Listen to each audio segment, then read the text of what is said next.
YouTube battle community, Beach Boys fans, random people on the internet. My name is Giggens, and we are here today to talk about the Beach Boys classic, their first live album ever, Beach Boys Concert. Such a fun album. I mean, just look at this album cover. Look how much fun they're having right there. Look at Mike is like, whoa, and these guys were all like, "Bow." So like they're having a great time. And I don't know, man. I vividly remember buying this cassette tape when I was a kid and just loving the hell out of this album. It's just a fun trip. And hearing these guys being so young and so full of energy and on the road, and the original core group of the guys, the original 5 members out on the road on this live album, it's just fantastic. And the song choices here are great. They're having a fun, exciting time.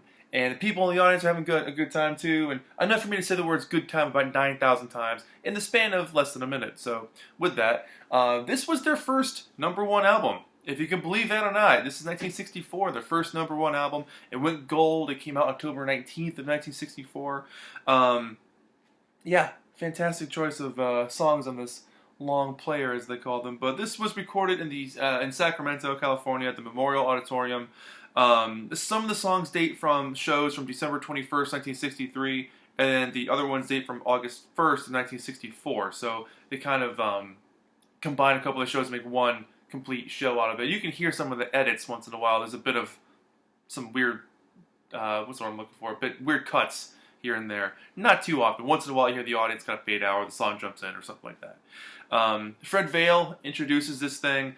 And he apparently was the one who suggested to the guys to make this album, to come to Sacramento and do this. And, California, that's the Beach Boys' home. So to play in their home state, of course people are going to go absolutely insane for these guys. So very cool to hear the excitement and that youthful energy, just screaming for a band that they loved so much. Apparently, there's studio cuts on here, if I Get Around and Fun, Fun, Fun. I can't tell if that's real or not. I've read a lot of different varying reports about how they either recorded new tracks in the studio to have on the live album, or they took the original masters and just put some different vocals or the live audience sound on top of that. If you guys know more about that, please let me know. I'd be super interested to know what the actual story is behind that. Whether or not they use studio tracks, which would become a thing down the line, especially with Kiss Alive and I think some Judas Priest stuff. But a lot of bands do studio stuff with their live album because it's a document. You don't want to hear that flub over and over again. You don't want to hear that bad note. You don't want to hear that missed drum cue. But some people kind of like that. It adds to the experience, adds to the level of fun of being part of a live show. It's really cool to see them in their striped shirts. They just started doing this at this point. This is a pretty recent thing at that time, around the summer of '64. They started wearing the striped shirts. With that, let's just start talking about this thing. So I'm not going to go into super detail about this thing because, again, it's a live album. We've all heard the songs a million times.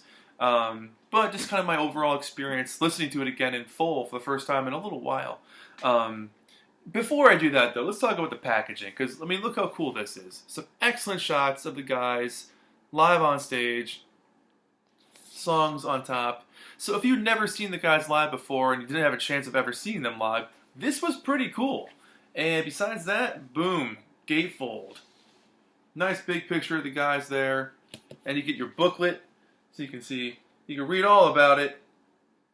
Let me turn around on some pictures here. Great shots of the guys. There's Brian on a bike. Carl and Al having a good time over there. There's the audience. Mike doing the Monster Mash. There's Denny doing a solo. And the front of the auditorium right there. Very cool. So it opens up with Fun, Fun, Fun, which was one of the more recent singles at that point. And interesting to hear them open with that because for years that's been their closer. For a long time they've been closing with that song. So very cool to hear them open the show with this, which is a really exciting way to start the show. This is one of their newest singles at the time. This thing was topping the charts. It was a fun, vibrant, youthful single, and just caught the radio waves by storm. So they're super tight. They're well gelled at this point. You can tell they've been on stage for a few years straight by now. So as a live band, they really perform as a really cohesive unit. They're in their zone. You can just tell they're having fun with this. They're having a great time. But they also know they're being entertainers, and so they know their cues, and they know where to pick up and where to slow down. It's just a matter of knowing the song really well. But with Fun, Fun, Fun, It rips through the whole way. And this album as a whole rips through the whole way. But fantastic opener, great way to start the show, and great way to get people involved. Then you get the Little Old Lady from Pasadena, which isn't their song, but the clapping gets pretty loud on this one, along with the screaming, which I think is hilarious. But it's a really charged up version of this thing. You can hear Brian's bass playing really, really well on this one, which is kind of fun. The solo in the middle totally shreds, and Denny is just wailing on that kit the whole time. I really like Mike's voice on this song too. It's kind of controlled, a little more held back, a little more restricted, but in that he just adds to the flavor of the track as a whole. Just a really cool version of this track. Little Deuce Coupe sets up that classic thing where they show how a Beach Boys song is made. Now famous kind of a video that's been out there forever. And if you're a Beach Boys fan, this is part of your DNA to think of Little Deuce Coupe and think of them. Denny's starting the drums. Here comes Ral. Here comes Brian. Here comes Carl. Then we all step up to the mic and it sounds like this. So very fun to have that on there as well. But again, just they whip through it. It's a fiery version of this song and it just cranks through. Long Tall Texan, Mike does the solo on this one vocally, but the guys jump in as well. But not my favorite song on here, and not my favorite Beach Boys song overall. But still kind of interesting. It's kind of a weird choice, really. I mean, they could have done another original here. I mean, Surfer Girl's not on this album, so we could have thrown Surfer Girl in there. It definitely adds some lightheartedness to the album. I mean, the show already is kind of lighthearted, but it's just kind of a goofy, fun time. And then you get In My Room, absolute smash of a classic. I mean, it's the amazing harmonies, and it's such a stripped version, but hearing them with just these guys, just their basic instruments, it's incredible. It's just absolutely incredible. Brian sounds amazing, the crowd goes nuts. I mean, it's a fantastic version of this song. Monster Mash, I mean, what can you say about Monster Mash? This is a great version. It's super cool, super fun. And Mike gets really into it. He does an absolutely amazing impression of Bobby Boris Pickett here.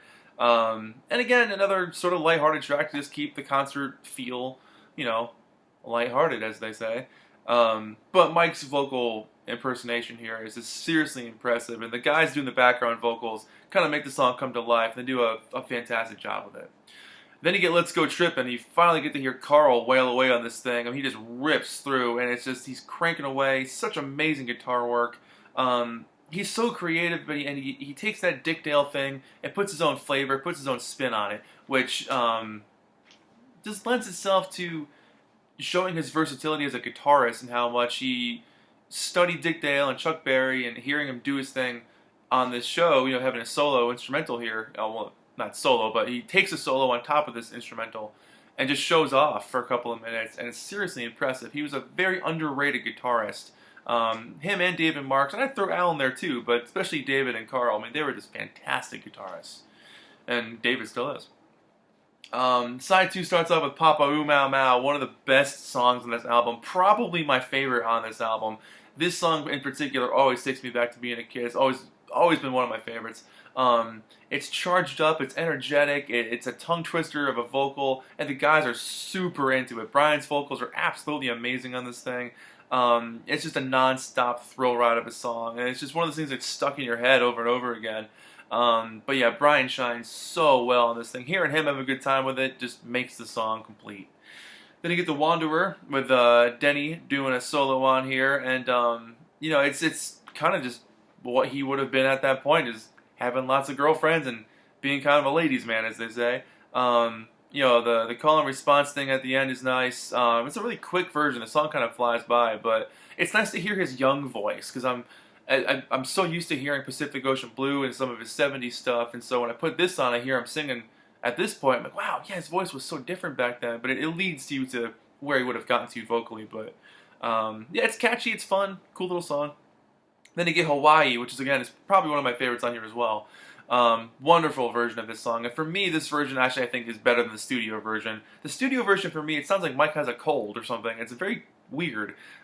He sounds like he's a little unsure of the lyrics, or unsure of his singing voice, or a little out of sorts. But this one just has so much joy, and they play with such conviction. Again, one of those well-oiled machine moments where they just crank through. Graduation Day, fun song. Great place to show off the group vocals. This is, a couple years before they started doing Their Hearts Were Full of Spring. You know, and Dennis jumping in at the end, you know, too early before the rest of the guys, adds to the element of the fun, you know, live atmosphere of the concert. Excellent vocal showcase for sure. Then you get their biggest song at this point, the #1 single, "I Get Around." It's just the screaming on this one is fantastic, and once again, expertly played. You know, they nail all their parts, and who knows if this is actually live or from the studio. Again, I can't tell. You know, it's so darn close to sounding live. But again, if you guys know more about that, please let me know. Either way, you can't go wrong with that song. This is a great bloody song. And then you get "Johnny Be Good," which is just them ripping through the classic Chuck Berry song. I mean, might as well go out with a bang at this point. I mean, you know, their version's really cool because they had some of that whoa, whoa, whoa, Johnny Be Good stuff. So a little bit different. They kind of change it up some, make it more of a Beach Boys song. But yeah, absolutely love this album. This happens to be a mono original copy from '64. And I'll show you the inner sleeve here. This is the original orange capital inner sleeve of the time. I think this one's pretty much on time. Oh, it actually shows Beach Boys concert on here. Look at that. So this might be like a second print or something. Because they got a couple of the Beatles ones up there too. So this might be from late '64, early '65, something like that. But you got your other Beatles ones on there. And the record itself is actually in surprisingly really nice shape. Only a couple of scuffs, but overall, not too bad. And move that around.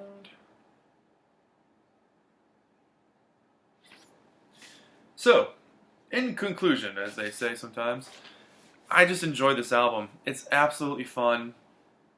Which, when I watch this video back, I'm probably gonna kick myself for saying the word "fun" a million times. So, if you're watching this, feel free to count how many times I've said that.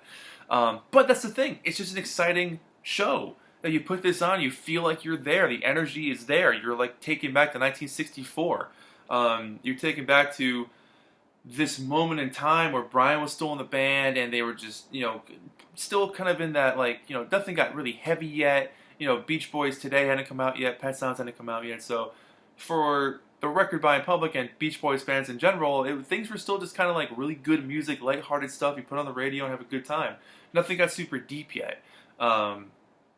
Which for some people, you know, they might not dig this, but, you know, for me, having grown up with this album and just being a Beach Boys fan in general, I'd easily give this a 9 out of 10. The only reason why I want to give it a 10 out of 10 is because I think they could have dropped a couple of the covers and put some originals on. Surfer Girl is sorely missed on this thing, as is Surfin' USA, Surfin' Safari, Surfin'. I mean, they could have added a couple more of those tracks on here, but at this time, they were slowly moving away from the surf stuff. All Summer Long had come out earlier that year, and, you know, that was kind of Brian's, like, send-off of, like, we're not going to do the whole surfing thing anymore. We're going to move into just nice pop songs. And that's kind of what this album reflects, is that growth, that move. You know, they do play Hawaii, so overall, there really isn't too much on here in the way of surf music. A couple of car songs, but still, they could have added Surfer Girl on. At least that one song would have been a nice addition. But overall, an exciting record, a fun listen, and highly recommended. If you've never heard this album before, do yourself a favor, pick up a copy. I think it's been reissued at this point on vinyl, but it's online and streaming and CD and everything else. So that's it. My name is Giggens. This has been the Beach Boys concert, 1964. I absolutely adore this album. It's a lot of fun. So thank you for watching, and let me know what you think in the comments below, and we'll get chatting about some Beach Boys. Thanks, guys. Bye. Oh, and see you in the next video, because that's how I end every video. Okay, we're good.